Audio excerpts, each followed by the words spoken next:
Sora Yamada's desk had never been the center of anything. Until today, it was drowning in gifts and false smiles. 2 days ago, none of them even knew my name. Now they swarm like vultures. Sora, I always thought you were so cool. Let's hang out after school, okay? Bright envelopes and trinkets covered the worn wood, a reward for staying quiet about the fortune that had fallen into his lap. Yeah, Sora.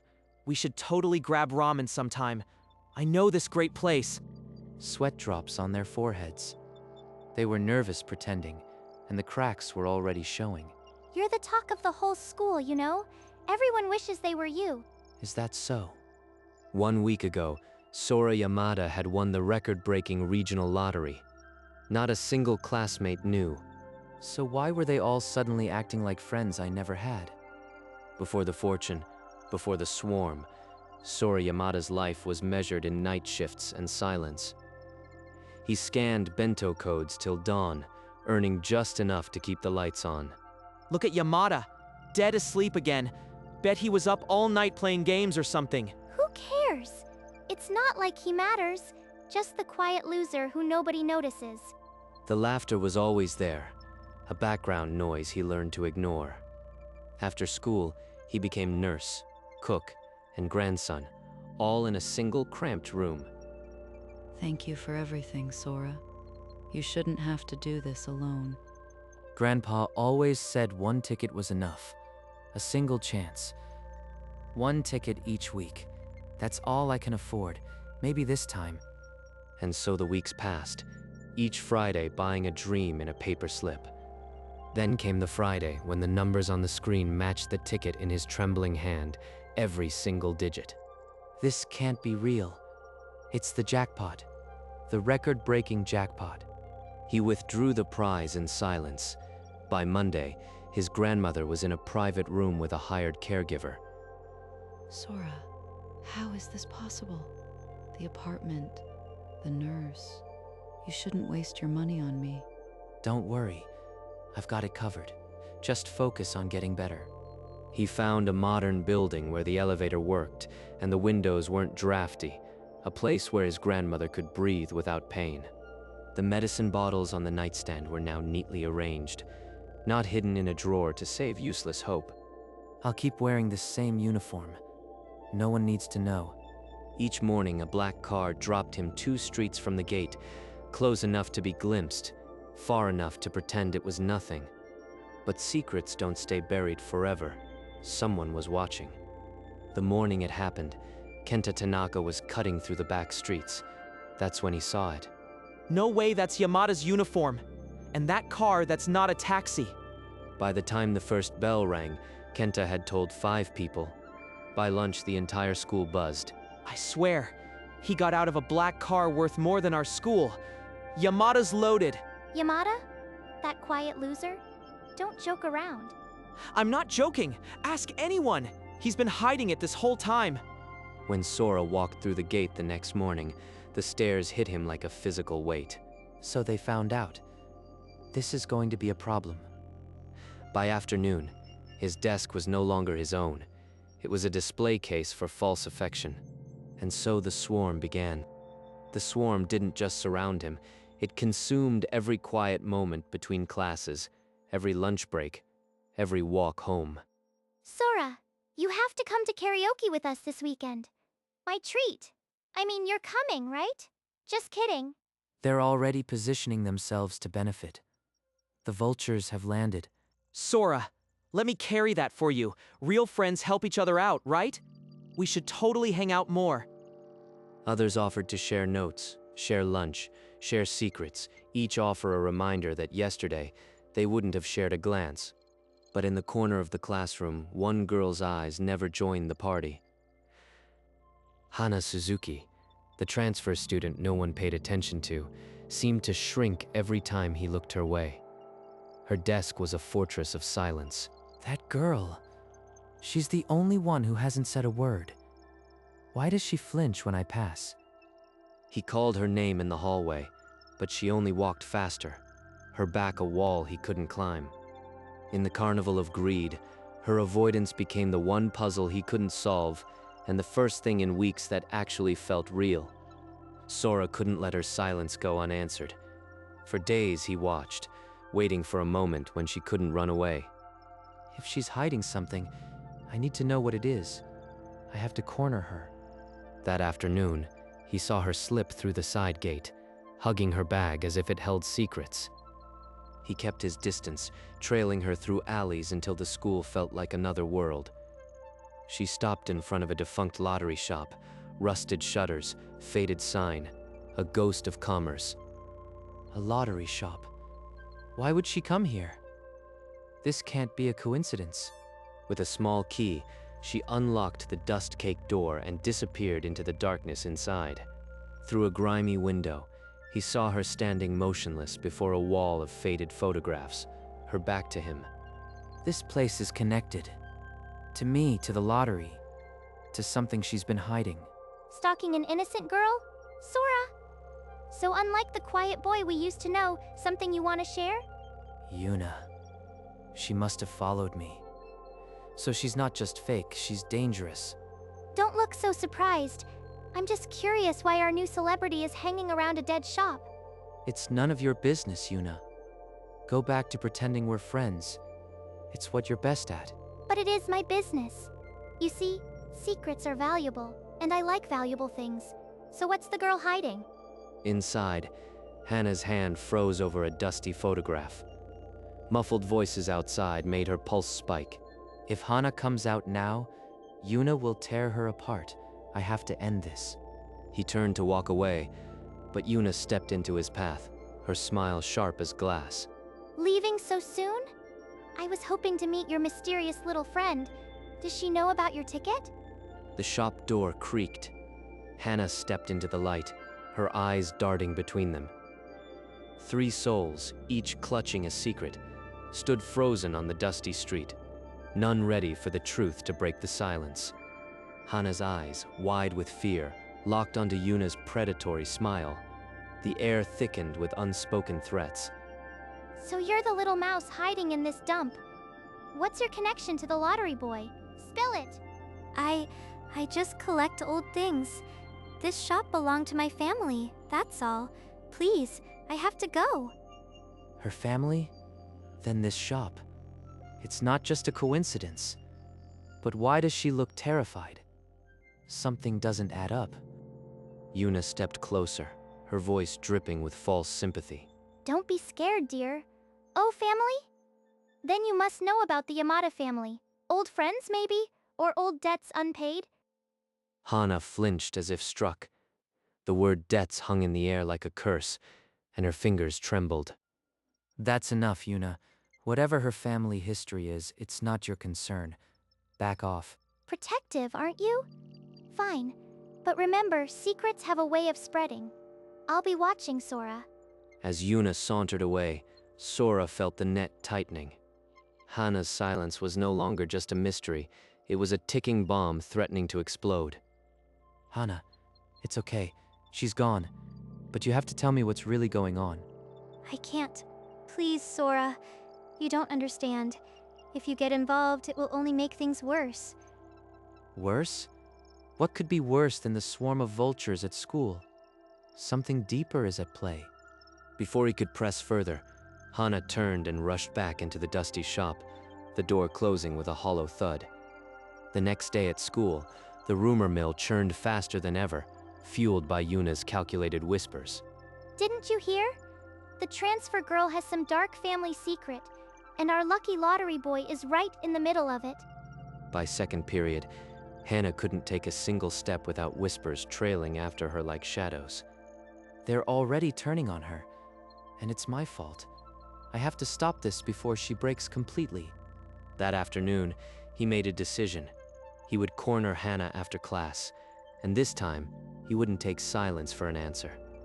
Whatever secret she's carrying, it's time to bring it into the light. No more running. After the final bell, he found her by the old shop again, hollow-eyed and clutching the rusty key like a lifeline. Hana, no more hiding. You owe me the truth. My family's buried in this, and I won't walk away until I understand. You're right. It's your family. My grandfather sold a losing ticket to yours 50 years ago, and the guilt consumed him. Sora's mind raced. The losing ticket his grandfather never recovered from it began with a handshake she still mourned.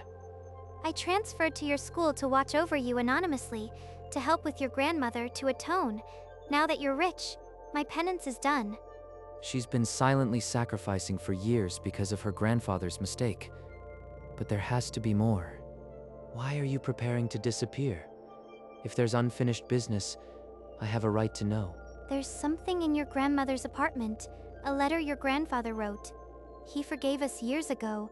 I've been living his forgiveness, not your family's knowledge. The words hit Sora like a crashing wave.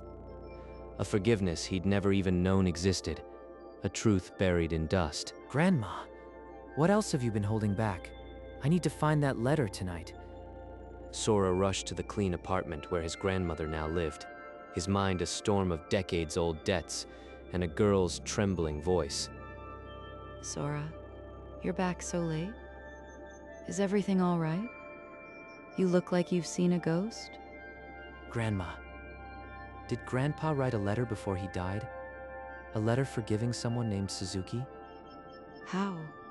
How do you know about that? I kept it in the old drawer, hoping you'd understand one day. With trembling hands, Sora opened the yellowed envelope his grandmother pointed toward. The ink was faded, but the forgiveness was immortal. To the Suzuki family, I have never blamed you. A losing ticket is lighter than a heavy conscience, and my conscience is clear. Please, live free. He forgave them long before I was born, and yet Hana's family spent 2 generations atoning. The Suzuki girl. She's the one who sent anonymous envelopes to help with my medicine, isn't she? I could never thank her properly. So that's why she came to our school. Not guilt, but loyalty to a forgiveness she never even needed to earn. Tomorrow, I'll end this farce. The fake friends, the whispers, everyone will know the truth about Hana, and I'll make sure she doesn't disappear. The next morning, a new rumor slithered through the classroom. Hana Suzuki was a stalker, obsessed with the lottery boy. Yuna's twisted the knife deeper. She's trying to destroy Hana before I can open my mouth. Did you hear? She's been following him everywhere. So creepy. I'm just glad we can protect our Sora. Sora stood.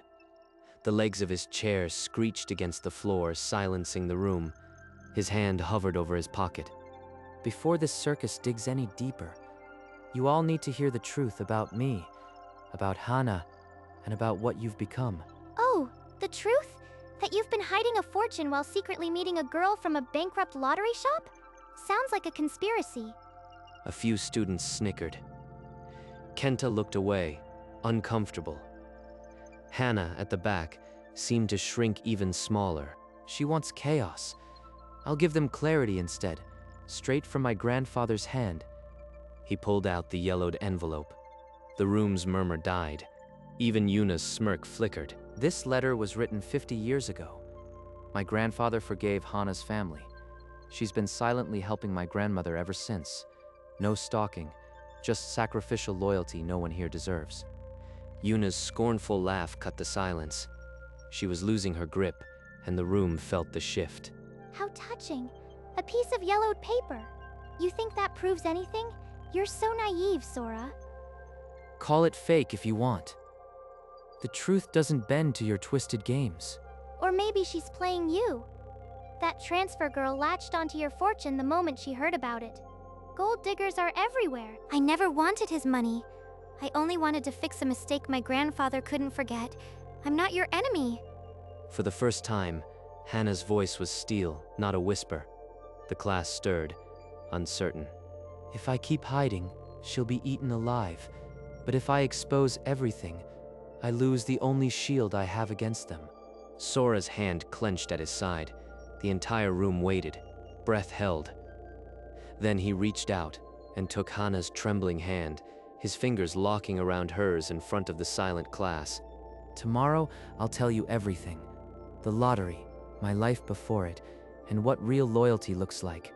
Until then, decide what you really want from me. The next morning, the classroom buzzed with morbid anticipation. Every eye tracked Sora's arrival. I hope you're not planning to bore us with another sob story. Sora, we came for the drama, not a lecture. This is it. The point of no return. Once I speak, I can never go back to being invisible. You want the truth? Fine. Until last month, I worked nights at a convenience store. I slept in class because I was exhausted, not lazy. Gasps rippled through the room. Some students exchanged uncomfortable glances. Others refused to meet his eyes. My grandmother was dying in a one-room apartment. I bought a lottery ticket every week with spare change. And one Friday, I won. The pause after his words felt like a held breath. Hana's eyes glistened. Kenta looked down in shame. This girl you've been tormenting? She's the only one who never wanted my money. She's been atoning for a mistake her grandfather made, while you were busy pretending you always liked me. How convenient! You expect us to believe that? They can call it a lie, but I've freed myself. Now it's their turn to live with the truth. The silence that followed was heavier than any applause. A few students avoided his gaze. Others exchanged uneasy murmurs. Yuna's mask cracked for a heartbeat. You really think a few sad words will change anything? She's still a stranger with a convenient story. I don't need your approval. Sora knows the truth, and his grandmother's well-being is all that ever mattered to me. Yuna! Maybe enough! I started this mess, and I'm sorry, Sora. I just wanted to be part of something. Save your apologies, Kenta. You were just a follower. The real test is whether anyone here learns to see people instead of prices. The bell screamed through the tension. Chairs scraped, but no one rushed out. The classroom had become a courtroom, and the verdict was uncertain. As Sora and Hana walked out together, a handful of students stepped back to let them pass. Not friends, just no longer enemies. Behind them, Yuna stood alone, her perfectly crafted facade crumbling. Her eyes promised retaliation. I've drawn the line. Whatever comes next, isolation. Rumors. Worse, I'll bear it. Hana isn't disappearing. Not on my watch. The battle for the truth had ended. The war for their place in the school had just begun. The next morning, the hallway turned cold. Whispers didn't follow Sora. They died the moment he stepped into a room. Not friendly silence. Dangerous silence. A little bird told me that letter of yours might be a forgery. Anyone can age paper with tea, Sora? Did you really think we'd fall for it? She's attacking the one piece of evidence I have. If I try to prove it, I'll drag Hana and Grandma through the mud. Even if it's real, her family ran a failed shop. Why should we trust people like that? You want proof? I'll give you proof. But the moment I do, Yuna, you'll owe Hana a public apology in front of the whole school. Fine. If you can prove that letter is real, I'll apologize. But if you can't, Hana transfers out of this school for good. This is a trap. But I have no choice if I back down now. Hana loses everything. Deal. Tomorrow, in front of everyone, I'll prove it. But you'd better be ready to eat those words, Yuna. The challenge was set. Sora's hand tightened on the letter in his pocket. He just bet Hana's future on a single piece of paper. I'll have to ask Grandma to come to school, or find the shop's old registration. Either way, the truth will cost us both. That afternoon, Sora stood beside his grandmother's bed, the weight of the ultimatum pressing on his chest. Grandma, I need you to come to school tomorrow, to testify that Grandpa's letter is real. It's the only way to save Hana. I haven't left this room in months. But for that girl who helped us, I'll do it. Just help me up, Sora. She's so frail. If this strain breaks her health, I'll never forgive myself. But Hana's future is on the line too. Later, in the dusty lottery shop, Sora and Hana sifted through brittle registration files, searching for the shop's founding date. My grandfather's name is on the original license. If we can link it to the letter's date, Yuna can't call it a forgery. Bingo. Here it is, established 1968, and the letter is dated 1973. Same era, same handwriting style as other documents. This could work. Enjoy your little treasure hunt. Tomorrow, the whole school will see you for the frauds you are. I've already spread the word, no one will believe you. She's rigged the jury. Even with evidence, they might not listen. But if I don't try, Hana vanishes, and the lies win. Tomorrow, we end this. No matter what. The assembly hall echoed with the murmur of 100 students, all waiting to witness a fall or a miracle. Before today's verdict, let me introduce someone who has more right to speak than anyone in this room. This letter is my husband's handwriting. He wrote it to the Suzuki family because he did not blame them. Their granddaughter has been our guardian angel in secret. Yuna's mouth opened, but no sound came. The stone-cold evidence and a trembling elder's truth were walls she could not scale. You tried to brand her a fraud. Now, in front of everyone, I'm waiting for the apology you swore you'd give. I apologize, Hana. I was wrong. The letter, it's real. I'm sorry. A ripple of shock passed through the crowd. Some sneered at Yuna's defeat. Others looked at Hana with new eyes. All I ever wanted was to repay a kindness my grandfather couldn't. I never meant to cause trouble. Sora watched the walls of pretense crumble. The vultures had lost their perch, and for the first time, the quiet boy could breathe. They swarmed me for money, but the one person who never did is the one who stood by me all along. Yuna's clique melted away as if she had become invisible. Her reign crumbled under the weight of her own lies. Sora, I'm sorry for everything. I should have known better. Learn from it, Kenta. That's more than most will do. I don't need to transfer anymore. I think I've found where I belong. Walking the hallway together, the silence no longer felt hostile. It was just empty air where vultures used to circle. You two take care of each other. That letter was your grandfather's last wish, and now it's come true. Yuna watched from a distance, her power gone. The only thing harder than conquering a crowd is surviving its indifference. The classroom slowly returned to its ordinary shape. No swarms, no gifts, just students who had learned a costly lesson. Sora and Hana shared a bento on the school rooftop, their first real meal together away from the noise. The money changed things, but the truth is what set me free. Grandma, I want to use part of the money to turn that old shop into something meaningful, a place where people can gather. Your grandfather would have loved that idea. Make it happen, Sora. I'll be watching. A community center. My grandfather would finally rest in peace. Thank you, Sora. Within weeks, the dusty lottery shop became a bright community center. The shutters rose for good, and laughter replaced the cobwebs. A small plaque on the wall carried both family names, Yamada and Suzuki, side by side, as it should have been all along.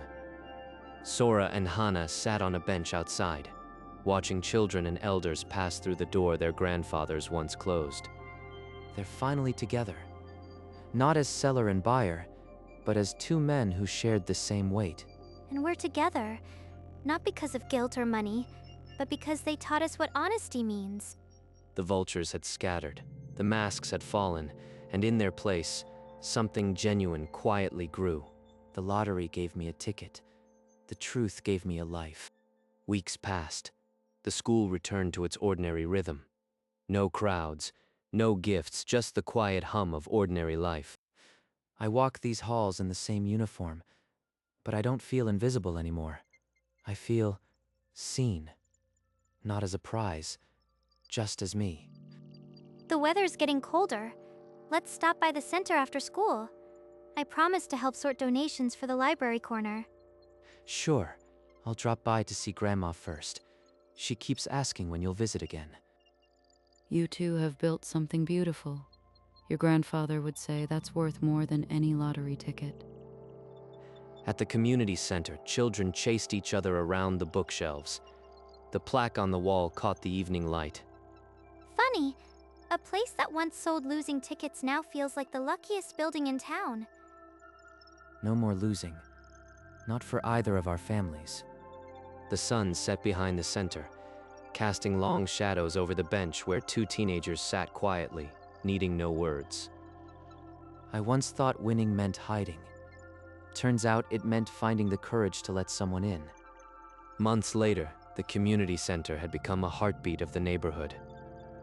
Not a shrine to the past, but a bridge to the future. Sora, sometimes I still forget that this really is not a dream, that we get to be here, together. No more waking up to a cold room. No more pretending. This is real, Hannah. You helped make it real. Sora, Hana, come closer. I have something for you. She pressed a small, faded photo into their hands, the two grandfathers, young and smiling, shaking hands across a counter. It was the first photo of them together, the one that proved the friendship had already started long before the guilt. So that's why my grandfather never blamed himself. They were friends. All this time, our families were connected by something beautiful.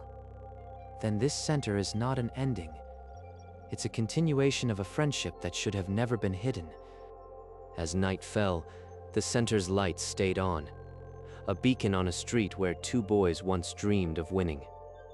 He won the lottery in silence, but he found his voice in the truth, and that was worth more than any jackpot.